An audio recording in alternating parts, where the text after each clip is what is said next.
When you live and if you're not healthy, then there's no point. It's not about lifespan, it's about health span. It all starts with biology. If you're healthy, meaning you're sleeping well, you're eating well, then your reality becomes better. This is Dr. Elie Abirached, a longevity expert and biohacker helping people slow aging and optimize their biology. He joins Zenofar on Real Talk to break down how to live longer and live better.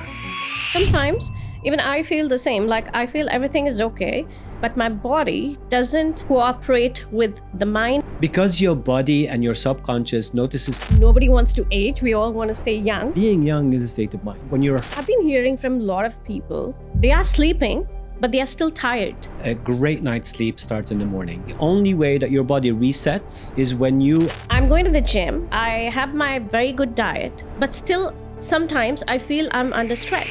You are not aware of how many things are influencing your nervous system. When you don't reset your nervous system, you're not allowing your body to get into a proper good night's sleep. It is not a mystery that you're not sleeping well. It is all in your hand. I just don't get that. Even I face that sometimes. You can take steps in order to try to have the best night's sleep possible. What I would do is that first thing in the morning, try to see. Hi, Dr. Elie. It's so nice to have you on our show. It's such a pleasure. Thank you so much for having me. So your core philosophy, it says that it's not about living longer, but it's about living better with good energy and health. Yeah, so it's not about lifespan. It's about health span. That's what truly matters. We have a responsibility to each other, to the planet, to the environment that we live in, and so on. So just focusing on number of years is superficial. So health span is far more important. That means, in my view, it means later in your last 10 or 20 years of your life, you continue to have independence, you continue to have dignity, you continue to enjoy your life, to enjoy your grandkids, to still stay with good mental health, which is rampant, the amount of brain ailments that we have. When you live and if you're not healthy, then there's no point, right? Yeah, I mean, obviously, yes. I mean, you don't want to stay alive without and pain. And you could Very be true. someone who, built businesses, started families, had kids, etc. And all of a sudden you become dependent on others and maybe not as lucid. And it's a difficult time of life that is caused by, in general, obviously, the way we live our life. So most diseases that we get later in life are dictated by lifestyle. It shouldn't be a surprise for us that, if we didn't watch what we ate, if we didn't move, if we didn't focus on our mental health, if we didn't focus on our nervous system, if we didn't focus on our sleep, it shouldn't be a surprise to us that, things start falling apart. Coming to sleep. Yes. Okay, that's what is very important for so many people these days. I've been hearing from a lot of people, like sleep is something which they are sleeping, but they are still tired. I mean, I just don't get that. Even I face that sometimes. Yeah, it's a common thing, especially in modern life in general. I always say to people that a great night's sleep starts in the morning. Okay? So when you wake up in the morning, the moment you see light, after a few minutes, cortisol is released. This is what you want. You're ready to be sharper. You're ready to move. You're ready, as human beings, we dug, we pushed, we pulled, we worked all day in the fields, we hunted, we did all sorts of things, and we needed our wits to be about us. And that's what cortisol does. And then towards the end of the day, because we react to a cycle, same like everything else in life. So we react to cycle, and that cycle is light. It's part of that cycle is light. So as light starts to wane, our cortisol starts to drop and a new kind of hormone gets released, which is melatonin, that prepares us for sleep. So it takes about 90 minutes or so for melatonin to be kind of released in the body and help you to sleep. Now, when that cycle is broken, it extends into the night. And there are many reasons, and we can go into them quickly, of why that happens. Some of the thing that I see regularly and it, across different times, be it a especially difficult time like now, or at a stressful kind of ambitious, want to achieve more, too many kids, large family, things that you have to do in life, etc. You are not aware of how many things are influencing your nervous system. So when you don't reset your nervous system, you're not allowing your body to get into a proper good night's sleep. This is what I see with people. So, I mean, there are so many different hacks that you could do to improve on that, no matter what's happening in the world around you. What I would do is that first thing in the morning, try to see light for a few minutes. This signals to the body that my circadian rhythm is reset and I'm ready for the day. I would, throughout the day, try to reduce stimulants. Like caffeine, for example. All right. That's the first thing which I have. Yes. Okay. I mean, throughout the day, I don't think there's anything wrong with caffeine in the morning. I have a little caffeine in the morning. I love the smell. It's part of my ritual. So it's nothing, there are so many things we go to extreme with. No caffeine, no this, no that. Everything is about balance, right? It's when you overdo things and when you don't know the source of it. Just quickly touching on caffeine here. What some of the, it has a couple of issues, obviously, crashes afterwards and it create tension in the body and things like that. But also the source of the beans, and do they have mold in them and do they not have mold? How are they stored? We don't know. Exactly, if they're processed or not and this.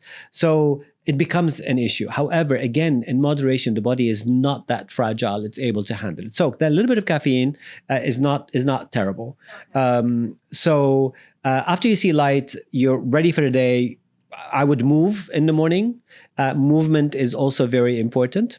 You have a few systems in the body that help to remove waste from the body. One of them is called the lymphatic system.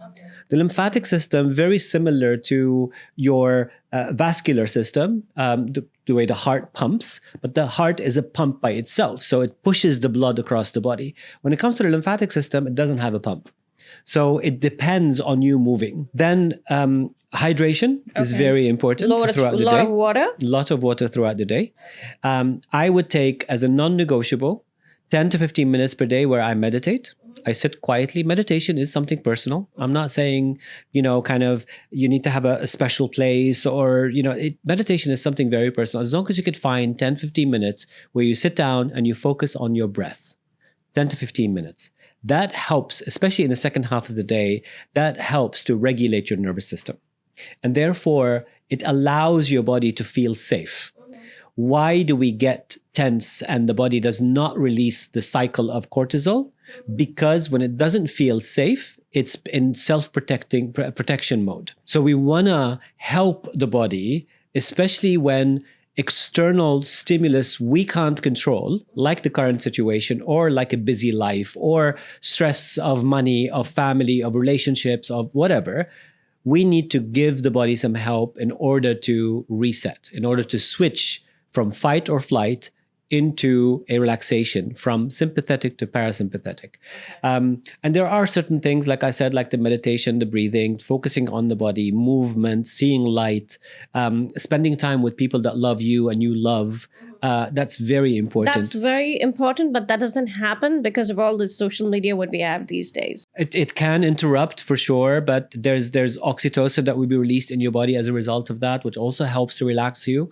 And then at night starts a ritual, meaning as soon as light starts to wane, you should start to slow down too. Slow down, blue light, less screens. Okay. Get into a process, for example, not eating 3 to 4 hours before sleep, maximum, All right. Around that time. Because food and your digestive system can keep you up or not help you fall asleep quickly enough. And can affect your blood sugar later on at night, which then, if it becomes low, your cortisol spikes again to protect you and it wakes you up, So minor things like that. And then I would try to go to sleep at the same time and, more importantly, wake up at the same time in the morning. It is not a mystery that you're not sleeping well. Right? It is all in your hand, regardless of what the environment is presenting you. Now, most of us are simply not aware of the stress. If you ask most people right now in the current situation, how do you feel? They say, yeah, no, I'm okay. No, it's not. Sometimes even I feel the same. Like I feel everything is okay.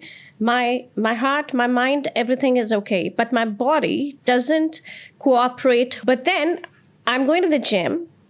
I have my very good diet, but still sometimes I feel I'm under stress. Yes.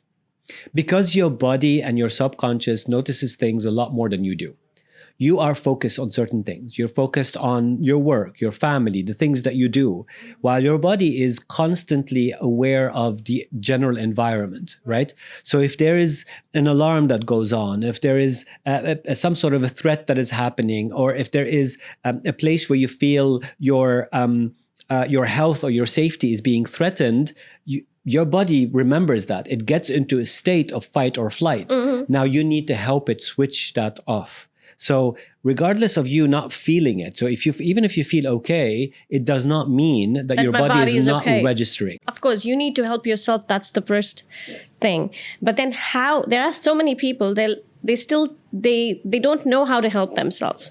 So you have few points, like quick points, to focus on for those people who even go to the gym, who have a very regular diet, who have loaded money too, but still they are depressed. And then that leads to stress, and then to sleepless nights, and then they get sick. Yes, they should be more aware of the oneness of everything.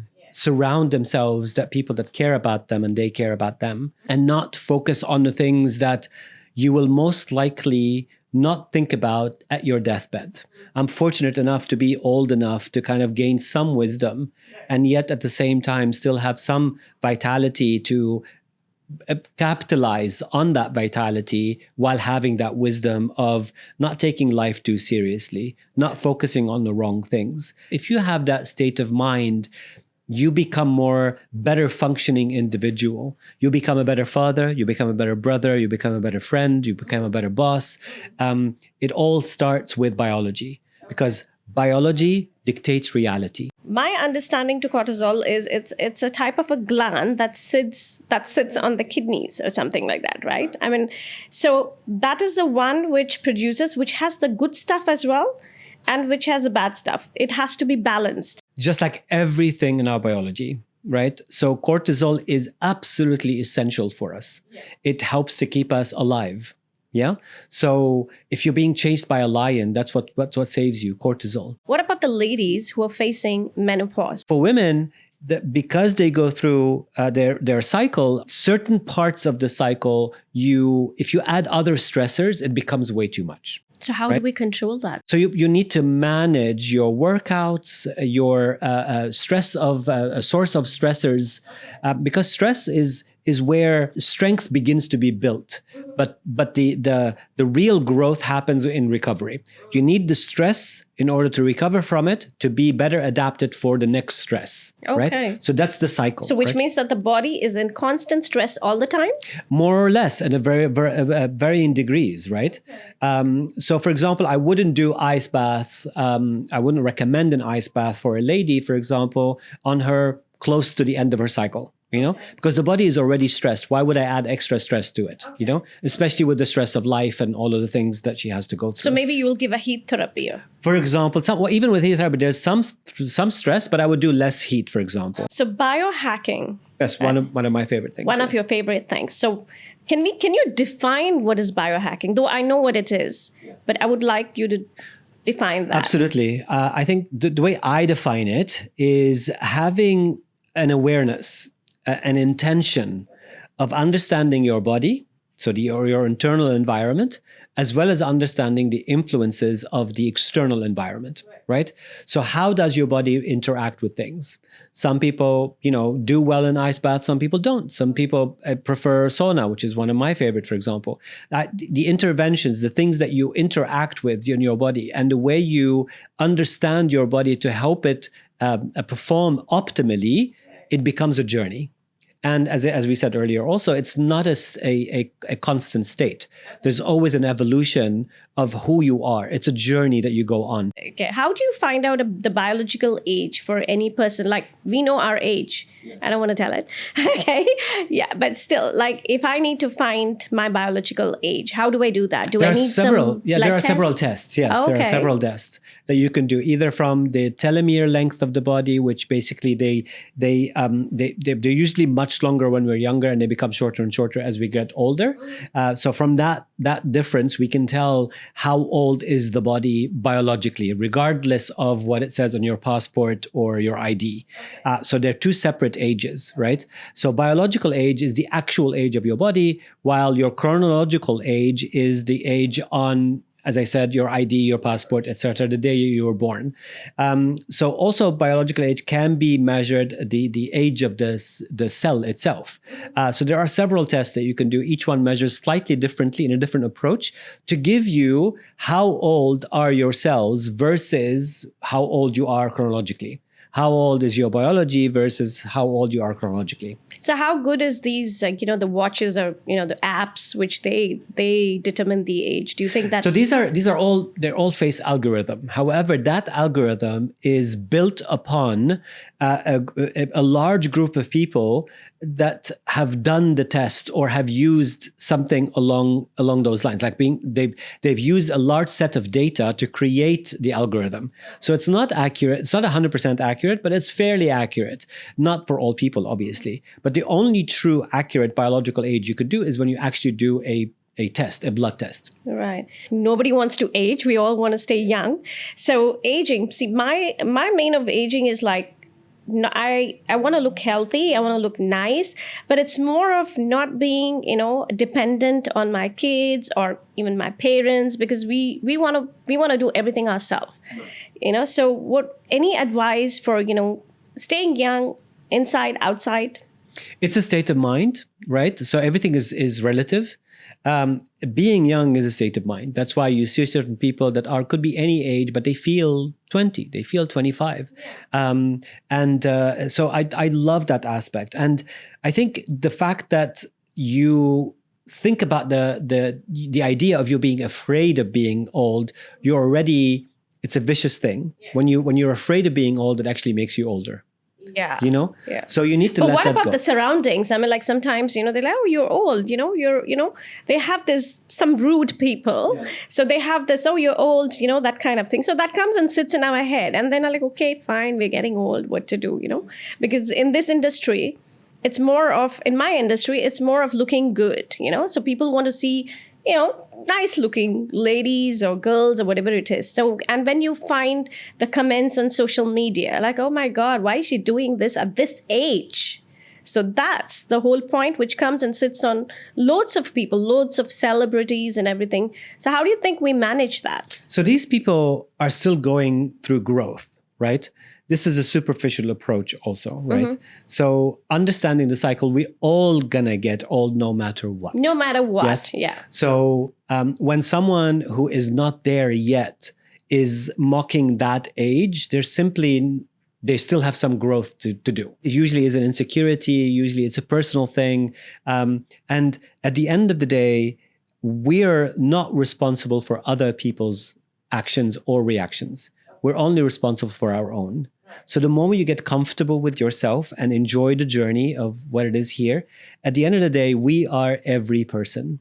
So when we're judging someone for whatever the situation may be, we will be that person at some point in our lives. Because even those judgments that you make of others, ugly, beautiful, tall, short, fat, slim, all of these different things, they actually affect you too much. As much as they affect the other person. Yeah. When you think them, even if you don't say them, just think. They become toxic thoughts. How do we control the thoughts? It's just catching them. It's just catching them and say to yourself, why did this? I just thought this thought of this person. Okay. There's no need to get angry with yourself, because that's what happens. You then let it go. You say, okay, maybe next time we'll do better. So it's just catching them, and just awareness is key. When you catch them, they become less and less. These thoughts don't like light. They don't like light being shined on them, and they become less. They become shy. They move away from the spotlight.